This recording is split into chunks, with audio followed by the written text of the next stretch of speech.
Et si des civilisations développées, technologiquement avancées, avaient vécu avant la nôtre sans que nous ne le sachions? Que resterait-il de cette civilisation perdue, et comment pourrions-nous l'identifier? Si ces questions ont déjà effleuré votre esprit, alors vous nourrissez un goût pour un sujet qui me fascine depuis de nombreuses années et que l'on appelle communément l'archéologie mystérieuse ou l'archéologie fantastique. Bienvenue sur Palimpseste, l'émission qui ouvre des portes vers l'imaginaire comme un manuscrit dont chaque récit en cache un autre. Sous ce vocable d'archéologie mystérieuse et interdite, on retrouve toutes les théories sur l'existence et la localisation de l'Atlantide, ou sur l'attribution des pyramides à une civilisation prédynastique.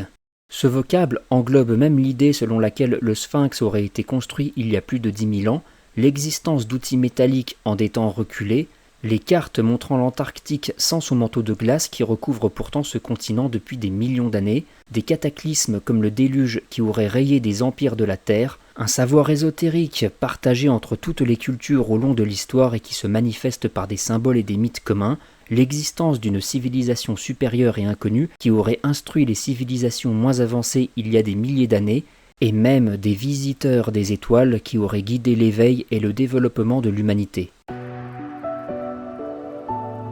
Toutes ces théories ont exercé une fascination sur mon esprit depuis toujours. On nous dit que Homo sapiens arpente la Terre depuis environ 300 000 ans, mais nous ne savons presque rien de l'histoire passée.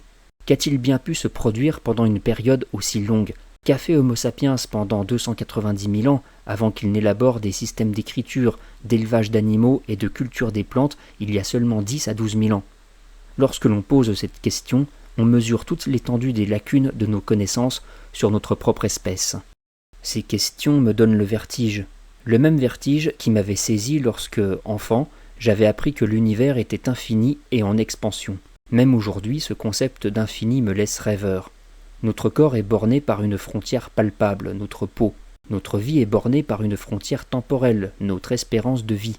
Notre esprit, quant à lui, est borné par une barrière intangible, mais que l'on se représente parfaitement, les limites de notre perception et de notre intelligence. L'être humain a un début et une fin, la naissance et la mort. C'est un être fini. Pour un tel être, concevoir l'infini est un exercice difficile. L'infini, ça va jusqu'où et ça dure combien de temps? Et si l'univers est en expansion, alors comment peut-on qualifier d'espace cette partie de l'univers dans laquelle il n'y a encore rien, ni matière, ni temps et ni lumière? L'être humain cherche à analyser et à comprendre son environnement, à découvrir son passé et à anticiper son futur. Géologues, paléontologues et archéologues fouillent le sol pour reconstituer l'histoire de notre planète et de la vie à sa surface. Il ne suffit parfois que d'une poignée d'ossements pour identifier un nouvel hominidé et reconstruire son passé. Mais l'archéologie mystérieuse pose un mystère au centre de ses réflexions. Une partie de cette histoire lointaine reste inconnue et hors de portée des méthodes conventionnelles de la recherche. Pour bien comprendre la portée de ce mystère, je dois vous parler de l'hypothèse silurienne. L'hypothèse silurienne, formulée par deux chercheurs de la NASA, Adam Frank et Gavin Schmidt, pose une question vertigineuse. Si une civilisation industrielle avait existé sur Terre des millions d'années avant nous, que resterait-il aujourd'hui de cette civilisation pour en témoigner? Sur une telle échelle de temps, les constructions s'effondrent, les villes sont englouties, les objets en métal ou en plastique se désagrègent, et même les fossiles deviennent rares. La trace d'une civilisation pourrait n'être qu'un minuscule pic dans un échantillon géologique, une perturbation du cycle du carbone, une accumulation anormale de métaux rares, une variation brutale des températures. Attention, cette hypothèse ne dit pas qu'une civilisation ancienne a existé, mais que notre capacité à en détecter une est extrêmement limitée, même si elle avait été aussi avancée que la nôtre. Aujourd'hui, si une catastrophe balayait 90% de la population mondiale, que resterait-il de notre civilisation mondialisée qui a pourtant conquis l'espace ? Les limites de notre connaissance de l'histoire ont même ouvert la voie à la théorie dite des anciens astronautes, postulant que l'humanité doit son développement à des extraterrestres qui auraient visité la Terre, qui auraient exploité ses ressources et qui en auraient profité pour apporter la connaissance aux hommes. Cette réécriture moderne du mythe de Prométhée, dans laquelle ce n'est plus un héros qui vole le feu aux dieux pour l'offrir aux hommes, mais un alien qui le leur apporte gracieusement, va même jusqu'à faire du dieu abrahamique lui-même un extraterrestre.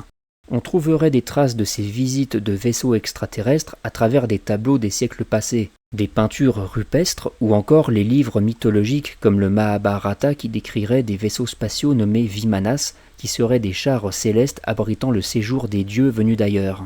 Ces théories merveilleuses, proposées par des auteurs comme Erich von Däniken, Zecharia Sitchin ou Robert Bauval, ont évidemment inspiré Hollywood. La traduction cinématographique la plus aboutie de ces idées est certainement le film Stargate, ainsi que les différentes séries télévisées qui ont suivi le film. Dans Stargate, les pyramides d'Égypte sont des pistes d'atterrissage pour les engins spatiaux extraterrestres pilotés par les Goa'uld, des serpents aliens qui ont besoin de parasiter un hôte humain pour vivre. Les Goa'uld sont des créatures parasites qui prennent possession de corps humains pour les contrôler. Les Goa'uld se font passer pour des dieux de l'Égypte ancienne, exploitant leur technologie avancée pour dominer des peuples primitifs. Les pyramides deviennent alors des portes d'embarquement pour leurs vaisseaux, faisant de l'Égypte antique un centre spatial extraterrestre. Mais la littérature n'a pas attendu les cinéastes et les théoriciens du mystère de nos origines pour proposer des récits fantastiques sur le passé immémorial de l'humanité. L'auteur le plus influent et le plus prolifique est sans le moindre doute Howard Philip Lovecraft, le père du mythe de Cthulhu, un cycle de récits où la Terre fut jadis le théâtre d'une guerre cosmique entre des puissances venues des étoiles. Cette mythologie contemporaine repose sur l'idée qu'avant l'humanité, la Terre était habitée et dominée par des créatures cosmiques, les grands anciens. Ces entités n'ont rien d'humain. Elles ne sont pas simplement plus puissantes ou plus sages, elles sont autres, radicalement inaccessibles à notre intelligence et à nos sens. Certaines dorment sous les océans, comme Cthulhu dans la cité engloutie d'Orlier, attendant de faire leur grand retour et de reprendre possession de la Terre. Le simple fait de prendre conscience de l'existence de ces créatures provoque folie ou désespoir. Ces récits imaginent que des civilisations antédiluviennes, disparues depuis très longtemps, ont été influencées ou même été créées par ces entités. Des sectes humaines, à travers les âges, ont conservé la mémoire de ces grands anciens et tentent de provoquer leur retour par des rituels ésotériques. C'est là que Lovecraft touche à l'archéologie mystérieuse. Son œuvre entière repose sur l'idée que le passé profond de l'humanité nous échappe, que des ruines oubliées, des langues perdues et des symboles étranges témoignent d'un âge d'or terrifiant, que la science moderne commence à peine à frôler. Il a dressé un imaginaire cohérent où science, religion, mythe et horreur cosmique se confondent dans un univers où les hommes sont des créatures secondaires ayant hérité d'une planète habitée avant eux par des puissances oubliées qui anéantiraient l'humanité. Dans l'une de ses premières nouvelles, La Cité sans nom, écrite en 1921, Howard Philip Lovecraft mettait en scène la découverte par un explorateur audacieux d'une cité antédiluvienne. Dès que j'approchais de la cité sans nom, je compris qu'elle était maudite. Traversant au clair de lune une vallée desséchée, je la voyais de loin, dressée au milieu des sables, comme un cadavre émergeant d'une fosse mal faite. La peur suintait des pierres usées par le temps de cette vénérable survivante du déluge, cette aïeule de la grande pyramide. Une aura invisible me repoussait et m'engageait à fuir les antiques et sinistres secrets que nul ne devrait connaître, que nul devant moi n'avait osé pénétrer. Au fin fond du désert d'Arabie gît la cité sans nom, délabrée et défigurée, ses remparts peu élevés enfouis sous le sable accumulé par les siècles. Telle était-elle, sans doute, dès avant la fondation de Memphis, alors que les briques de Babylone n'étaient pas encore cuites. Je me représentais les splendeurs d'une époque si ancienne que la Chaldée n'en conservait nul souvenir. Je pensais à Sarnath la maudite, qui se dressait dans le pays de Mnar, au temps de la jeunesse de l'humanité, et à Ib aux pierres grises, antérieure même à l'existence de l'homme. Si les écrits de Lovecraft vous intéressent, sachez que je prévois justement de consacrer une vidéo à l'œuvre de cet auteur dans les prochains mois. Si l'on poursuit le fil rouge de l'archéologie mystérieuse, on finit immanquablement par tomber sur un concept fascinant, la tradition primordiale. Selon cette école de pensée philosophique et mystique, il existerait une connaissance originelle, intemporelle, transmise à travers les âges sous des formes symboliques.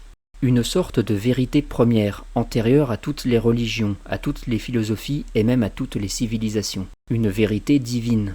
Ce courant de pensée a été propulsé par des auteurs comme René Guénon ou Julius Evola, souvent associés à ce que l'on appelle le pérennialisme, c'est-à-dire la croyance en une vérité pérenne, éternelle, qui dépasse le cadre des cultures temporelles et des peuples éphémères. Selon les pérennialistes, l'histoire humaine n'est pas un progrès linéaire vers un avenir meilleur. On ne part pas du zéro pour arriver à plus l'infini. Au contraire, l'histoire humaine est une dégénérescence progressive. On est parti de l'âge d'or, d'un état de sagesse originelle supérieure, et on descend vers l'abîme. Il aurait existé dans des temps immémoriaux une humanité plus proche du divin, plus en harmonie avec le cosmos, qui connaissait les lois universelles. Ensuite, ces lois ont été déformées, oubliées par le passage du temps. Mais cette sagesse perdure malgré tout. Elle se transmet par les symboles, les rites, les mythes.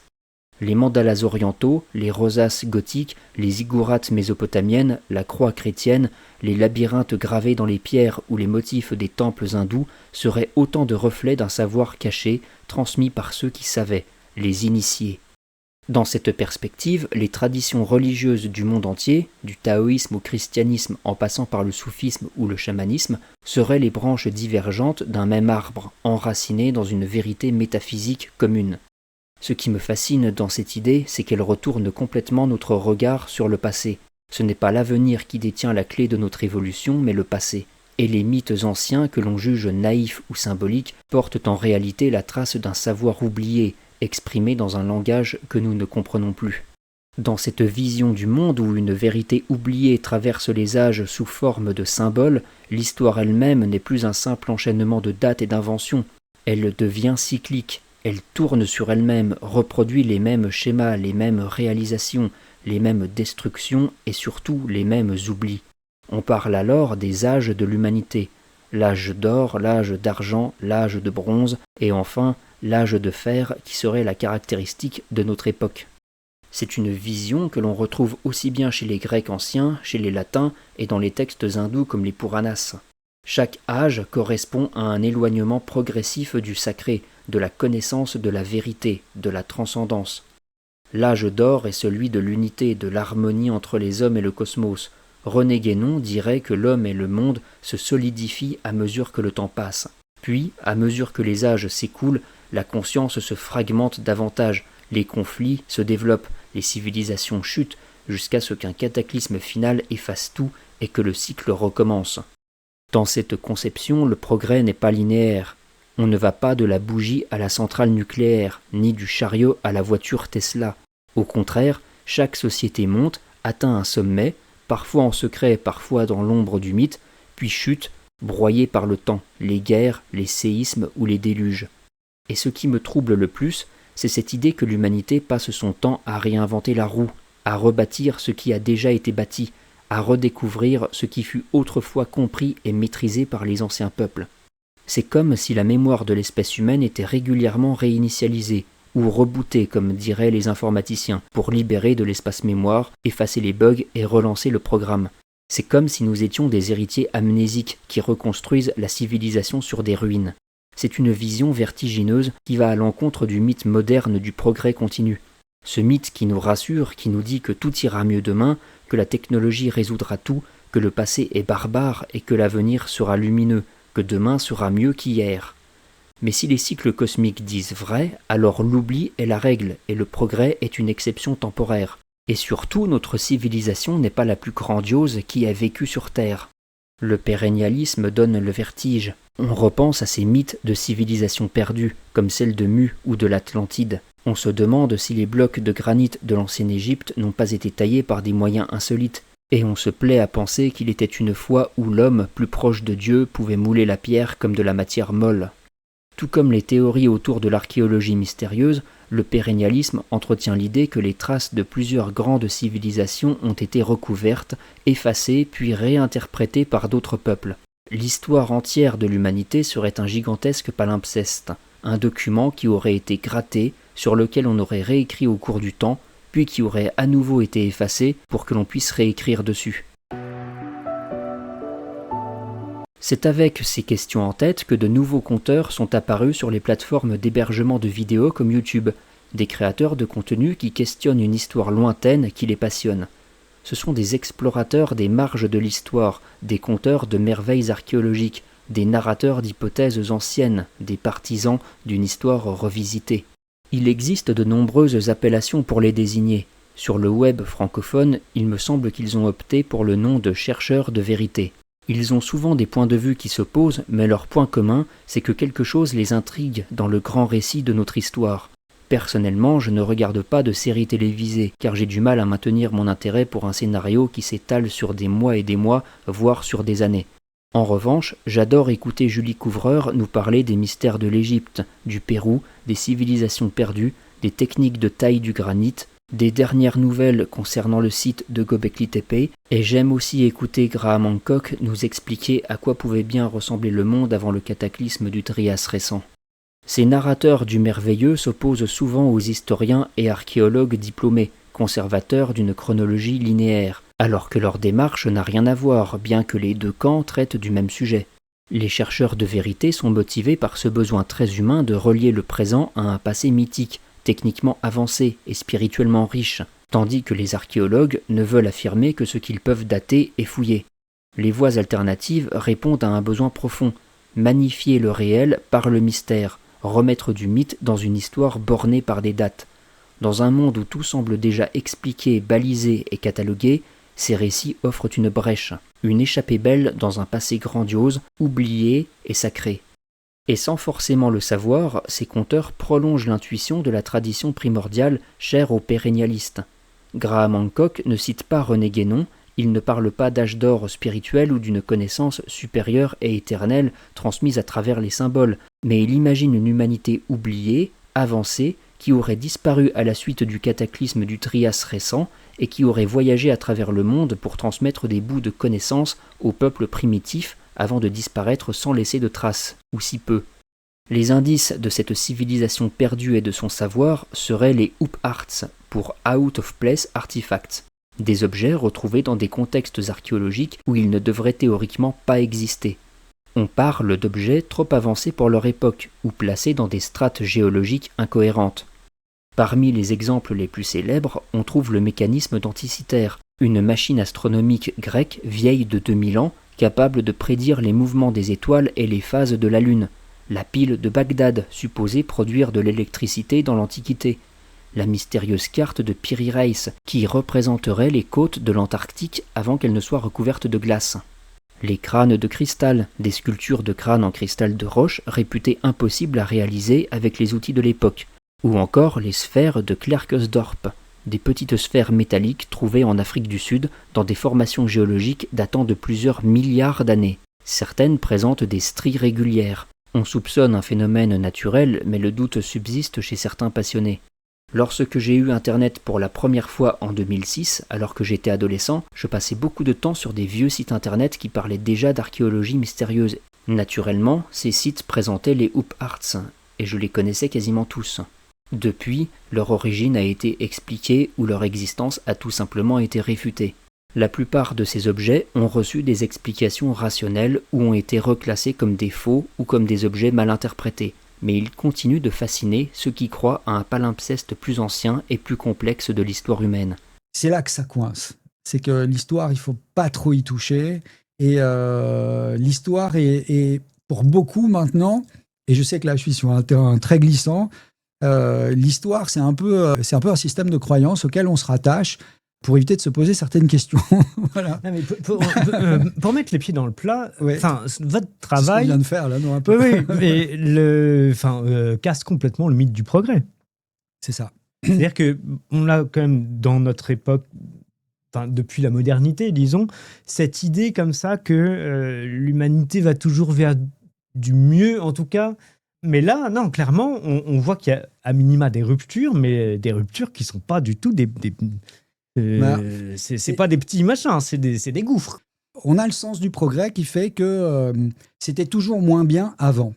Donc on a une direction qui est profondément imprégnée, qui fait qu'on est passé en quelques milliers d'années, sur les 230 000 ans d'histoire de l'être humain, simplement en quelques milliers d'années, on serait passé de la roue aux nanotechnologies, aux satellites dans l'espace, à l'IA, et ça serait sur un crescendo comme ça, qui ferait qu'on aurait progressé, jusqu'à arriver à l'ultimité, enfin pas l'ultimité du savoir, puisqu'on continue de progresser, mais en tout cas, il n'y a rien dans ce que nos anciens avaient découvert qui pourrait, entre guillemets, changer la face du monde.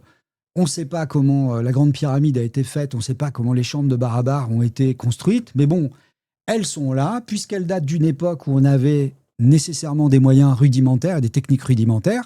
C'est que ça a été fait avec des moyens techniques rudimentaires, point, on s'en fout. Et Pouillard, il a beau se poser toutes les questions qu'il veut, il ferait mieux de s'intéresser à la terre qui brûle, à l'avenir pour nos enfants, etc. Et nous, on pense que tout est lié. La manière dont on voit le passé, la manière dont on voit l'être humain, la manière dont on se raconte l'histoire de l'Homo sapiens, conditionne notre présent et conditionne notre avenir. Il reste encore les constructions cyclopéennes, des édifices faits de blocs massifs assemblés sans mortier que l'on trouve de l'Amérique du Sud à la Méditerranée. On en trouve sur les sites de Pumapumku, de Baalbek ou de Cusco. Ces blocs de plusieurs centaines de tonnes qu'on dit impossibles à déplacer. Ces murs assemblés au millimètre près qui ont résisté au passage du temps. Tous ces sites cristallisent le fantasme d'un savoir perdu. Ce sont des déclencheurs d'imagination. Mais les historiens et les archéologues ont répondu aux questions posées par les chercheurs de vérité. Et même si leurs explications ne dissipent pas tous les mystères, même si les chercheurs de vérité posent encore des questions légitimes, ces réponses ont déjà démystifié plusieurs zones d'ombre. Nous sommes nombreux, je pense, à avoir appris des choses à travers cette quête de mystère. Cette manière d'apprendre des choses sur un sujet complexe à travers le mystère me rappelle les interventions de scientifiques ou de prestidigitateurs sur les plateaux des émissions de télé sur le paranormal dans les années 90 et 2000. Ces gens, qui ne croyaient pas du tout au paranormal, venaient expliquer comment des médiums, des sourciers, des tireurs de cartes ou des psychokinésistes pouvaient faire croire qu'ils avaient un pouvoir alors que tout pouvait être expliqué simplement. Je reste toutefois intrigué par toutes ces vidéos sur YouTube ou sur Odyssée qui questionnent notre passé, car l'archéologie mystérieuse questionne également notre avenir. Si de glorieuses civilisations antédiluviennes ont pu disparaître sans laisser de traces, alors qu'allons-nous laisser derrière nous ? Allons-nous également disparaître et être oubliés ? Peut-être sommes-nous des héritiers sans mémoire et également des passagers qui ne laisseront aucun héritage à leurs descendants. Et curieusement, alors que les questions autour du passé antédiluvien de l'humanité commencent à trouver des réponses de la part des historiens et des archéologues qui ont décidé de vulgariser leurs connaissances sur les réseaux sociaux, tous ces questionnements autour de notre histoire ne sont pas épuisés. Deux nouvelles théories remettent en cause ce que nous savons des époques beaucoup plus récentes, comme le Moyen-Âge ou le XIXe siècle. Ces théories sont le récentisme et la Tartarie. Ces deux théories sont deux imaginaires historiques alternatifs qui remettent en question l'histoire récente, celle qu'on pense documentée et indiscutable. Et si ce n'était pas seulement l'origine de l'humanité qu'on avait oubliée, mais aussi son histoire récente. C'est le postulat du récentisme. L'hypothèse est la suivante. Une grande partie de notre chronologie historique aurait été manipulée. Des siècles, des personnalités et des événements auraient été inventés, dupliqués, compressés entre l'Antiquité et la Renaissance. Le mathématicien russe Anatoly Fomenko affirme par exemple que Jésus-Christ aurait vécu au Moyen-Âge, que l'Empire romain n'aurait jamais existé tel qu'on le décrit, ou que des siècles entiers auraient été artificiellement ajoutés au calendrier par les moines copistes. Qui ne connaît pas les célèbres sites des cités englouties de Pompéi et Herculanum ? Témoignages incomparables de la civilisation antique romaine, ces villes furent ensevelies sous des mètres de sédiments volcaniques lors de la terrible éruption du Vésuve en l'an 79 de la chronologie conventionnelle. Ainsi protégées, les cités excavées nous livrent aujourd'hui d'extraordinaires vestiges de la vie quotidienne de l'époque. Savez-vous quand ces cités furent retrouvées et fouillées pour la première fois ? En 1738. Ainsi, après plus de 16 siècles d'oubli, on allait redécouvrir un instantané de la vie antique figé sous une miraculeuse couche protectrice. Ça, c'est la chronologie officielle. Malheureusement, elle peut être très facilement démentie encore une fois par de nombreuses cartes géographiques. En voici une datant de 1570. Que peut-on y lire à l'est du Vésuve ? La cité de Pompeia. Que fait sur une carte du XVIe siècle une cité soi-disant ensevelie en l'an 79 et redécouverte en 1738 ? La chose est tout bonnement chronologiquement impossible. Sauf si, comme le suggère cette autre carte, Pompéi existait bel et bien au début du XVIIe siècle et qu'elle ne fut ensevelie que plus tard. C'est la thèse que défendent les récentistes. Pour l'étayer, ils pointent un événement pratiquement inconnu du grand public.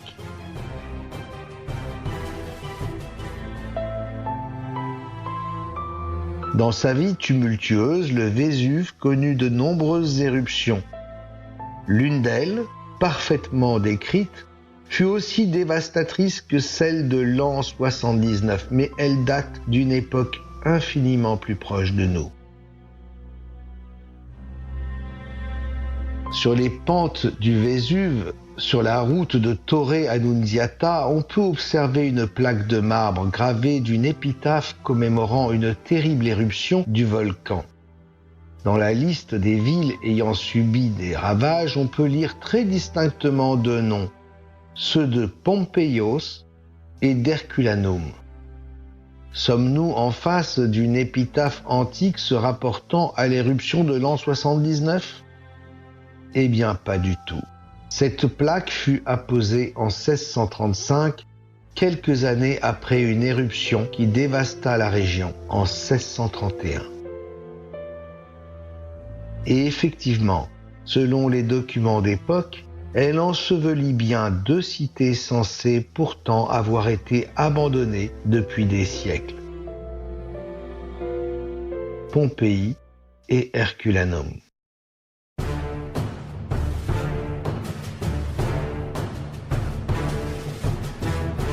Comment interpréter que deux cités soi-disant détruites au 1er siècle selon la chronologie conventionnelle, puis retrouvées au XVIIIe siècle, apparaissent sur des cartes antérieures? Que des documents les mentionnent comme victimes d'un ensevelissement en 1631? Et de surcroît, qu'elles figurent sur une stèle commémorative érigée en 1635? Et plus improbable encore, qu'elles aient encore porté leur dénomination supposée antique au beau milieu du XVIIe siècle. De ces simples constatations offertes aux yeux de tous, il paraît bien peu vraisemblable que ces deux cités furent oubliées durant 1500 ans comme l'induit la chronologie académique. Une interrogation légitime devrait alors émerger. De quand date réellement la fameuse éruption qui avait enseveli les cités de Pompéi et d'Herculanum? De l'an 79, comme on nous l'explique, ou d'une époque infiniment plus proche de nous? Sachant qu'une tragédie comparable est parfaitement attestée et abondamment décrite en 1631, le doute est objectivement permis. Se pourrait-il que ce soit justement cette éruption de 1631 qui nous soit en fait décrite en l'an 79 ? Impensable, me direz-vous. Et pourtant, de nombreux indices abondent dans ce sens. Voici l'incroyable maîtrise dont avaient fait preuve les artistes pompéens au 1er siècle. Outre les couleurs remarquablement préservées, ce qu'il faut observer ici, c'est l'utilisation très maîtrisée de la perspective. Le problème, c'est que si l'on en croit l'histoire de l'art, cette technique ne fut introduite timidement qu'au XIVe siècle par Giotto, pour n'être réellement maîtrisée qu'1 siècle plus tard, au XVe siècle, par Masaccio. Autrement dit, s'ils étaient réellement antiques, les géniaux artistes de Pompéi auraient inventé la perspective 15 siècles avant eux-mêmes. Aberrant. Sauf si ces artistes sont beaucoup plus récents qu'on le dit, datant peut-être d'après l'époque de Raphaël. Le récentisme est une théorie radicale qui délégitime toute l'histoire telle qu'on nous la raconte, et qui discrédite aussi tous les historiens. Lorsqu'un historien fait remarquer à un récentiste qu'il n'a pas de formation en histoire, le récentiste lui rétorque que la formation d'historien conditionne l'étudiant à adopter un schéma de pensée qui l'empêche de voir l'histoire telle qu'elle est. Ne pas avoir de cursus en histoire devient une force, un avantage. Entre ces deux individus, le dialogue est impossible. En parallèle, la théorie de la Tartarie s'est développée sur Internet. Elle affirme l'existence d'un immense empire technologique oublié qui aurait disparu avant le XIXe siècle et dont l'existence aurait été effacée des cartes et des manuels scolaires par les historiens. Ce qui alimente la théorie de la Tartarie, c'est des bâtiments trop élaborés pour leur époque, des expositions universelles aux architectures trop avancées, des gravures énigmatiques et l'idée que notre histoire a été réécrite pour dissimuler un passé plus glorieux que notre présent. Ces deux théories expriment un hyper-scepticisme face à un récit historique officiel. À une époque où tout peut être truqué, qu'il s'agisse de photos, de discours, d'archives numériques, il devient soudain concevable que même le passé a été retouché. La Tartarie est l'un des phénomènes les plus fascinants de l'archéologie mystérieuse moderne. Elle ne provient pas d'un essai obscur ou d'un chercheur marginal, mais de l'exploration collective d'Internet. Elle est devenue populaire sur YouTube, Reddit, 4chan et sur des chaînes russes comme celle d'Andrei Zoukov. Tartarie est un mot ancien. On le retrouve sur des cartes européennes du XVIe siècle jusqu'au XIXe pour désigner un vaste territoire mal connu qui s'étendait de l'Europe de l'Est jusqu'à l'Asie centrale et la Sibérie. À l'époque, les géographes européens appelaient Tartares les peuples d'Asie intérieure sans distinction. Ces peuples pouvaient être par exemple les Turcs, les Mongols ou les Tatars. Mais la théorie de la Tartarie, ou de la Grande Tartarie, est beaucoup plus récente. Elle a émergé au XXIe siècle sur des forums russes puis occidentaux à partir de plusieurs indices troublants que les internautes ont suivis comme un jeu de pistes et ont mis bout à bout. Les idées centrales de la théorie sont les suivantes. Il existait jusqu'au XIXe siècle un empire mondial avancé nommé la Grande Tartarie, dont les technologies ont été effacées par les grandes puissances. Ces technologies étaient par exemple l'énergie libre, l'architecture avancée ou l'électricité. Deuxièmement, les bâtiments du XIXe siècle, ou tous les bâtiments qui ont accueilli les expositions universelles, étaient trop complexes pour avoir été construits avec les moyens de l'époque. Ils seraient en réalité hérités de la Tartarie, puis récupérés et revendiqués par les Occidentaux. Il s'agirait donc de bâtiments de réemploi, comme les constructions cyclopéennes antiques. Troisièmement, des photos anciennes montrent des villes vides, des bâtiments enfouis, ou d'immenses constructions sans trace de chantier. Cela alimente l'idée d'une éradication à cause d'une catastrophe récente. La civilisation de la Tartarie aurait alors été effacée des livres, des récits et des mémoires par les historiens officiels. Quatrièmement, les cartes anciennes montrent un empire tatar occupant toute la Sibérie, la Chine du Nord. Pourquoi un tel empire aurait-il disparu sans guerre connue, sans laisser de traces derrière lui? Cet empire a forcément été effacé de l'histoire récente. La disparition de cet empire formidable est expliquée par la théorie d'un déluge récent, un déluge de boue. Des photographies montrent des bâtiments dont le rez-de-chaussée ou l'entrée sont en dessous du niveau du sol actuel, comme si on les avait enterrés, ou plutôt comme s'ils avaient été submergés par des coulées de boue. Parfois, en creusant ou en rénovant une rue, on découvre des fenêtres, des portes, voire carrément un étage entier qui était sous terre. Cela donne l'impression troublante que de la boue a tout recouvert d'un coup à une époque récente. Les partisans du déluge de boue en déduisent qu'une inondation massive aurait eu lieu au XIXe siècle et que l'histoire aurait été réécrite pour la cacher. Les Occidentaux auraient effacé les traces de la Tartarie et se seraient réapproprié sa technologie. Le monde tel qu'on le connaît serait en fait une reconstruction sur les ruines d'un monde plus avancé. Il existe d'ailleurs un subreddit consacré à cette théorie, Tartaria. Et même si les membres ne sont pas des prosélytes acharnés, les discussions sont régulières. Les historiens et les architectes expliquent de leur côté que le niveau des rues est parfois rehaussé dans les vieilles villes à cause des couches de pavés, des canalisations et des réseaux en tout genre. Ainsi, siècle après siècle, le niveau de la rue augmente. Pour protéger les habitants des crues des environs, des rues ont également pu être soulevées. Les architectes ont donc enterré des parties d'immeubles, construit de nouveaux étages par-dessus les anciens. Enfin, au XIXe siècle, dans des villes en croissance rapide, on a pu construire des sous-sols habités ou des habitats semi-enterrés, comme des caves, des entresols ou des mezzanines. Cela donne l'illusion que le bâtiment a été enfoui après qu'il a été conçu, alors qu'il était ainsi dès le départ. Aujourd'hui, la Tartarie n'est pas seulement une légende urbaine. Pour beaucoup, c'est le symbole d'une histoire effacée, d'une civilisation mondiale perdue et d'un savoir ancien que les puissants auraient dissimulé. Personnellement, je classe cette théorie dans l'archéologie mystérieuse et interdite, car elle fait écho à la nostalgie d'un passé glorieux qui nous aurait été caché. Et elle fait également écho à une angoisse moderne. Peut-on encore accorder notre confiance aux historiens? Mais elle pose surtout une question lourde de conséquences. Si de grandes civilisations ont pu disparaître sans laisser de traces, alors qu'allons-nous léguer à nos héritiers lointains? Si vous avez une réponse à cette question, n'hésitez pas à partager vos réflexions dans les commentaires. Et si cette vidéo vous a plu, pensez à mettre un pouce et à vous abonner, ça fait toujours plaisir.